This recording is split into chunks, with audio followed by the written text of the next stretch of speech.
So welcome to this unboxing and reboxing video of Stupor Mundi. So we wanted to show you how basically everything will look once you receive your package. Note that basically every copy of Stupor Mundi comes in its own carton. So we're going to show you once you open up the box like this, you'll see that it contains the main box and a side box.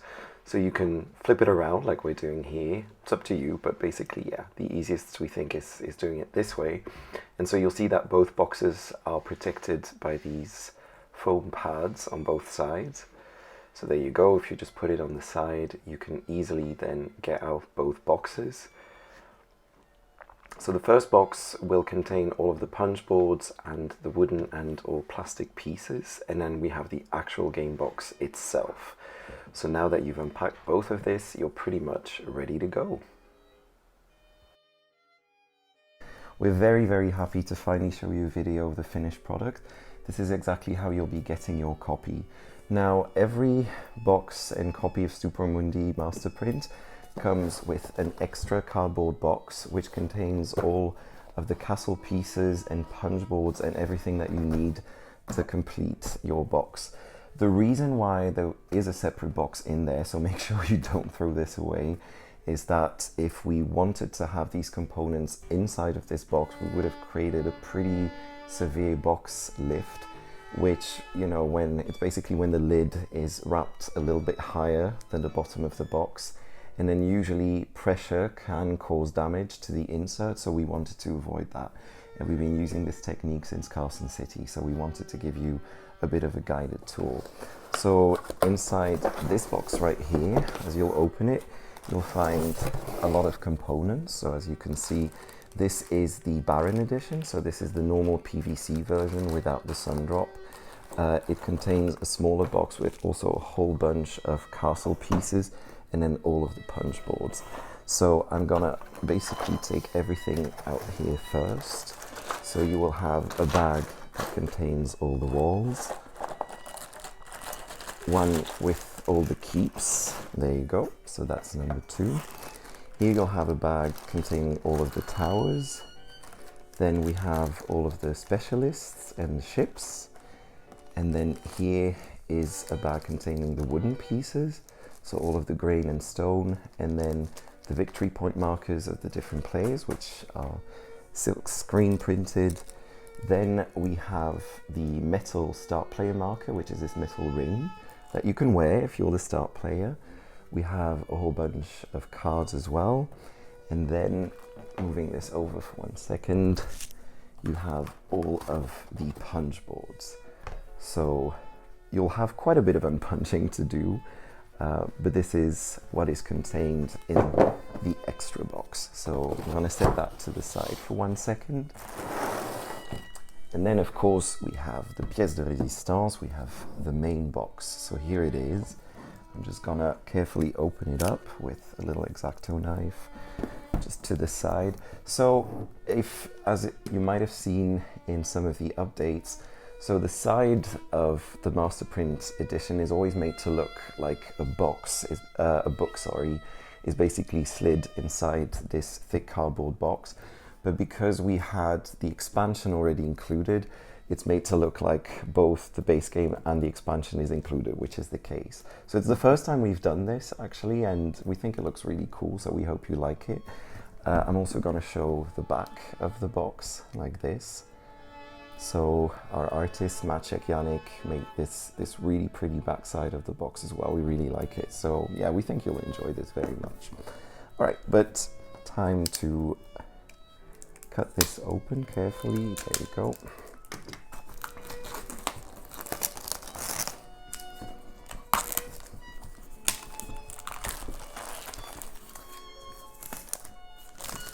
So you'll notice indeed when you open it up that we have the gold foil on the side of the box and the front of the box as well. So let me take this away. There you go.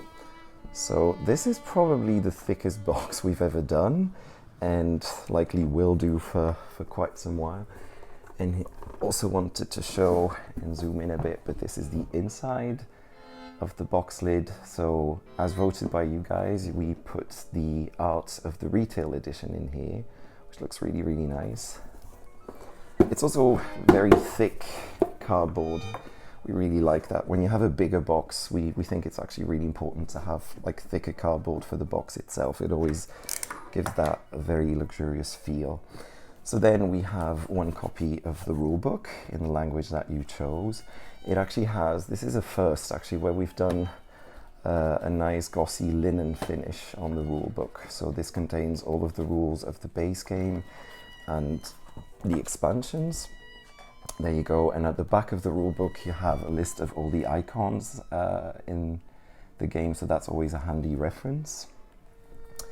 Then we have the reference guide. Same quality as the rule book, so that contains basically the explanation of all of the cards in the game, including the ones from the expansion. You'll have all of the workplace tiles as well. And then we go on to the city tiles, and then more stuff from the expansion as well. So we've included everything from the expansions in one and the same reference guide, because sometimes, you know, when you have an expansion, you have one reference guide or one rulebook and then another, but we've compiled everything in one document. So that way, if you play with the expansions, you don't have to use a separate sheet. Then we have a thicker page, which is all of the rules for the solo game. So if you're going to be playing the solo rules, and the back is when you play with the expansions in the solo mode. And then we also have, this is quite important, this is often requested, and we did this on Carson City as well. We have a reference guide for the insert that basically shows you where everything goes. So one side is for the player trays, and then we have the resource tray and Fredericks tray. And then at the back, it's the whole base tray that we're gonna cover when we do the reboxing. So there you go.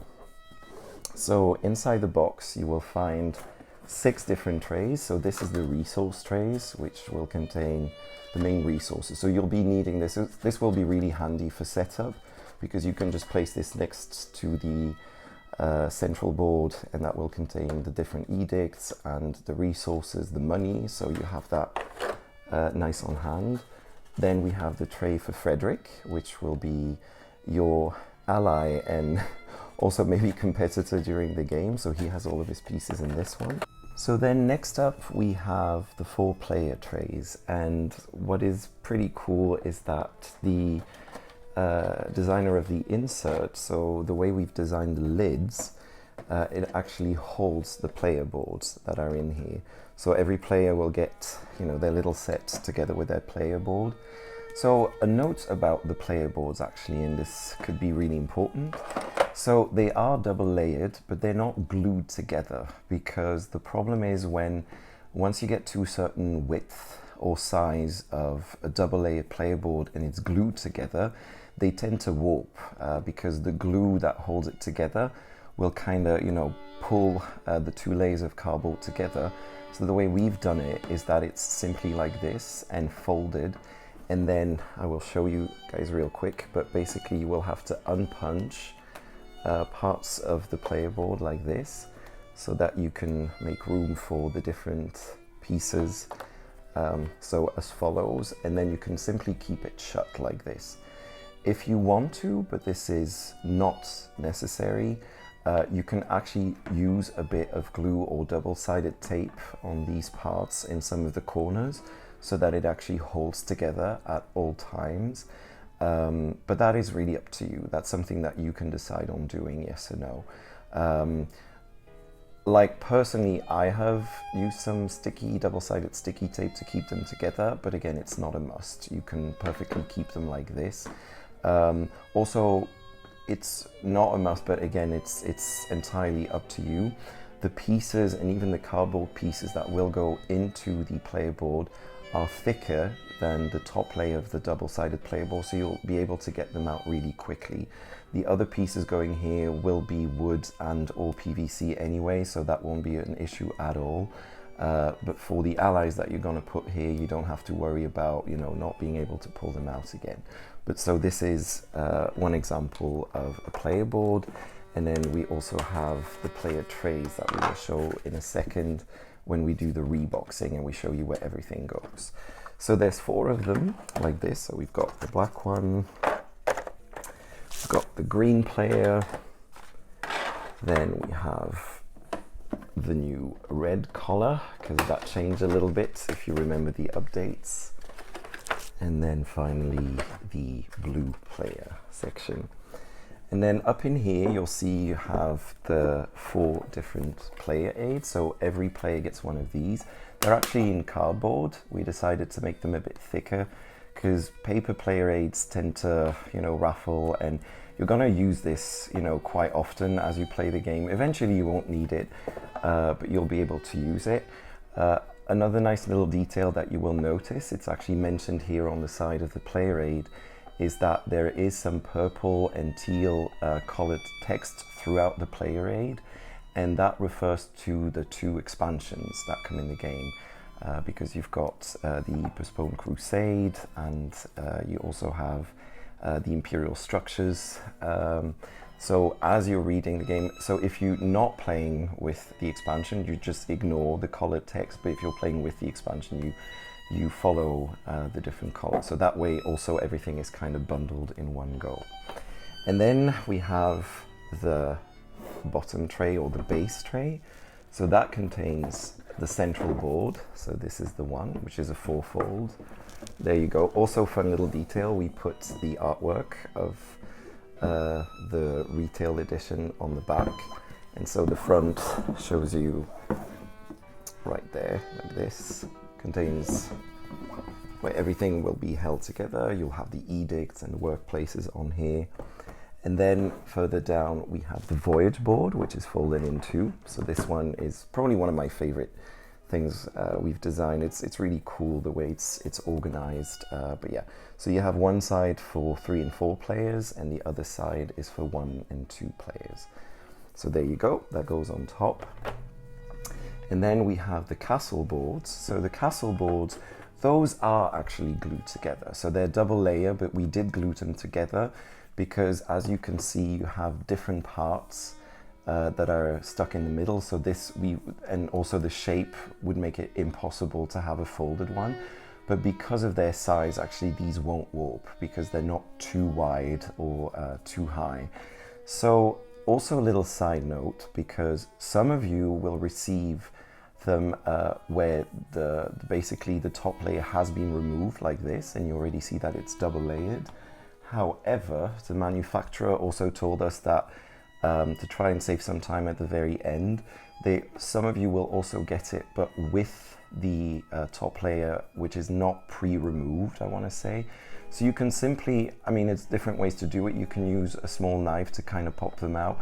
You can also like carefully bend it a little bit, and then you will be able to pop out these cardboard sections. So like this, basically. So you take it out carefully. So I'm popping it a little bit, but there you go. So you basically take it out like this, and then you keep on going. And then you will have your double layer. So same thing with these pieces, you just pull them out. So again, like, do it carefully, don't fold them too hard, but you should be able to pop them out without any issues. And then you'll basically end up with this. There you go.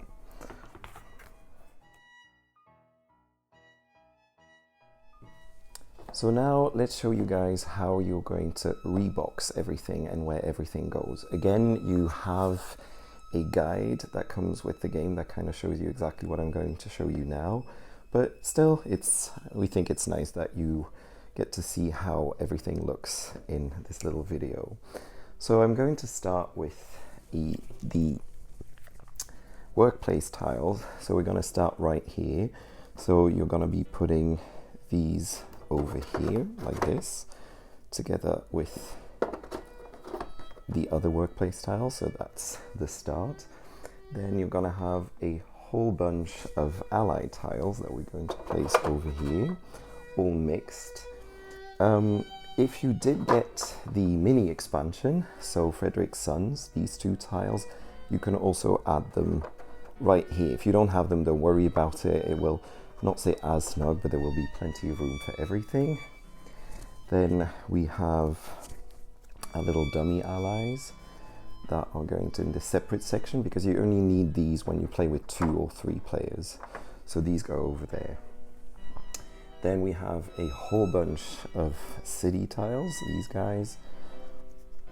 So you just stack them over here in this part, right there. Then we have the market tiles. So you have the basic side and then the advanced side, like this. So these 6 little butters go over here. Then we have a whole set of cards. So we have the advanced action cards, the ones that you'll be able to buy during the game. They go down here, together with the dummy cards as well. There you go. So if you'll notice that there's quite a bit of room left, but that's if you decide to sleeve your cards, so they'll probably, you know, go up to here, but it's normal that there's quite a bit of a gap left if you don't sleeve your cards. Right, moving on, we have a lot of components now from the different expansions. So we have the Imperial projectiles that are going right here. There you go. So you have a pretty big gap, you'll see, so that you can easily put your finger in there to get them out. Then we have the condition tiles. So let's put these over here like this. There you go.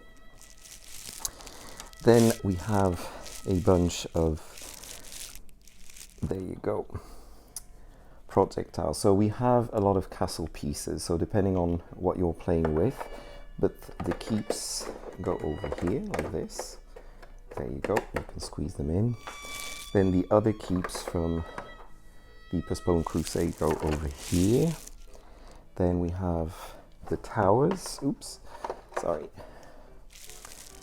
from the Imperial project, so all the teal components go to this side. Then we have the 3 walls, like this. If you have the wooden version, you'll notice that the wooden pieces are not as large as the plastic pieces, but that's normal because they basically hug the towers, and that was not possible to do in the wooden version. But no stress, everything fits nice and tight, like this. Then we have the walls of the Postponed Crusade right here, and the towers as well. There you go, so we put all of the castle pieces in there. Then we have more of the Postponed Crusade, so we have the papal books that go over here. There you go.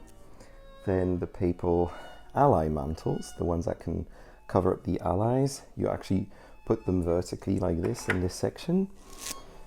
Then we have the supply ships. Pretty big tiles actually, but they go over here. And then you'll see that there's a bit of a space here, which is a hint for placing the knight action cards. So these cards go over here. You can also put them over here if you want to, but there is a spot really, because again, this is all expansion stuff. And then there is a bigger spot over here. So that's also if you got the mini expansion, so the gates, the 4 gates actually fit in there.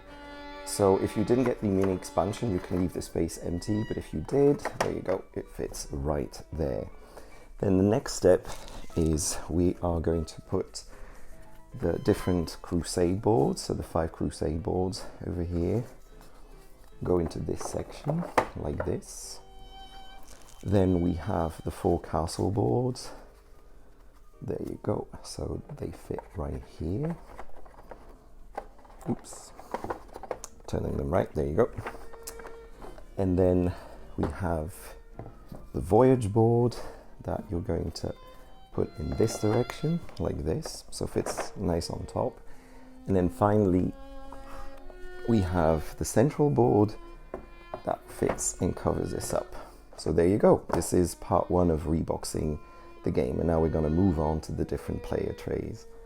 Right, so next up are the player trays. So you're going to have to do this 4 times.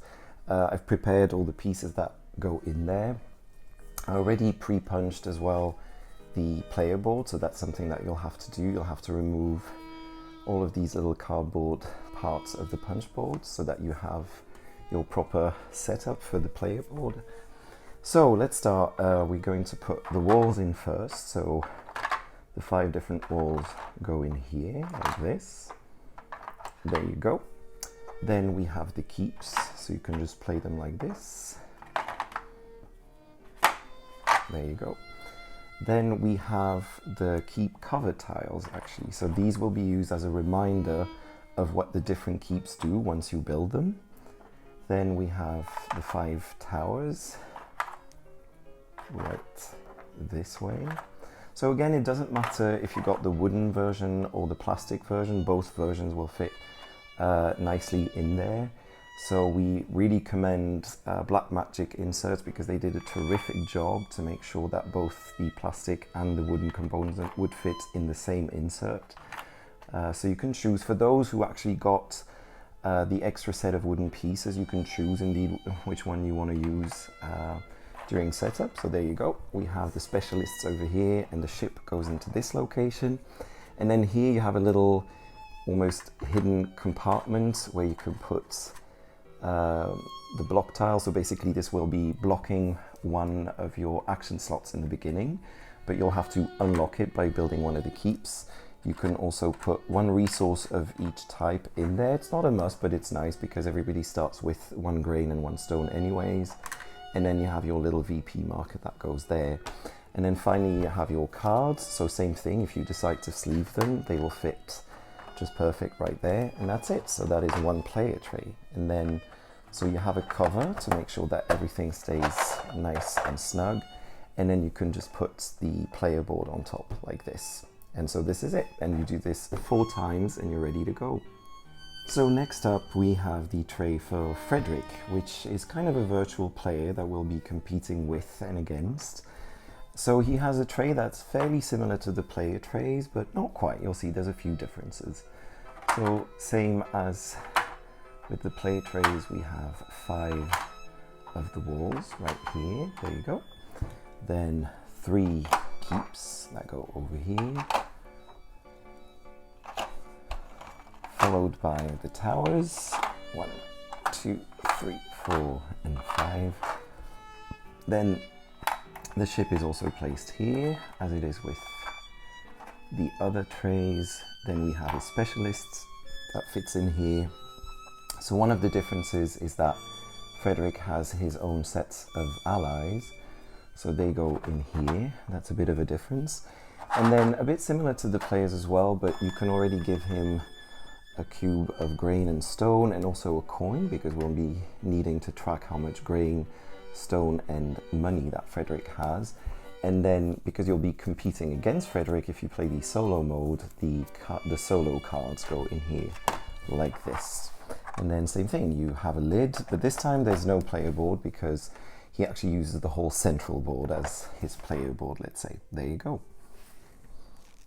And finally, we have the resource tray. So this will be really practical, as mentioned before, because you'll be able to set this up, place it next to the main board and have easy access to everyone. So we'll start with the money. So obviously if you have the metal coins, you replace the cardboard coins with the metal ones. That I'll show you guys in a second. So there you go. We have all the ones. Then we have the 5 Augustalis coins that go in here. There you go. Then next we have the start player marker, so the ring, which incidentally fits me really well. So if you want to know the size of my ring finger, there you go, you have it. So you place that over here. Then we have the 2 little edicts triggers that will be placed by some of the workplace tiles. They go over here. And then we have the resources. We have all of the grain cubes that go here, and then all of the stone cubes. There you go. And then finally we have all the edicts. And as you can see, there's these little ribs over here. So if you place the tiles quite well at the right angle, they will actually fit just right like this. So you can kind of shimmy them in there, and then you can give it a bit of a shake. But there you go, see, it fits absolutely perfectly. And there you go, now we have the resource tray. So as a little example, this is what it looks like if you've got the metal coins. So we have the metal coin version. That looks really, really nice. We're very happy with how these turned out. But yeah, so this is an example of the resource tray.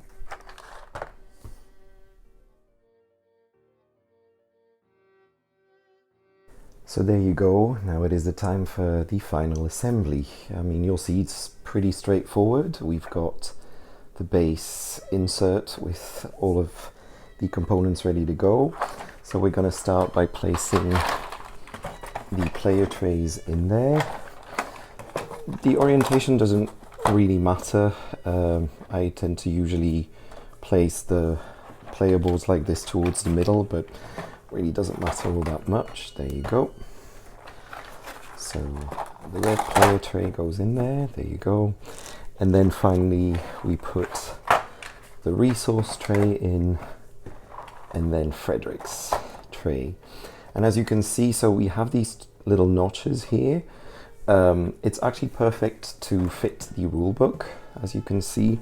So you can just put the rule book, the reference sheets, and then the solo rules as well as the insert guide on there. And then to top it all off, we have the player aids. There you go. And so once that is done, you're all set to go. So you can put on the lid and you're ready to play Stupor Mundi. So thanks a lot for joining us for this unboxing and reboxing video. We've had a tremendous amount of fun putting this game together and working on this beautiful production, so we can't wait for you to get it. Once you do, please let us know in the comments, you know, what you like, how you like the game, the insert, the components, everything. We always love getting feedback from you guys. And yeah, that's it for me. Enjoy, and until next time.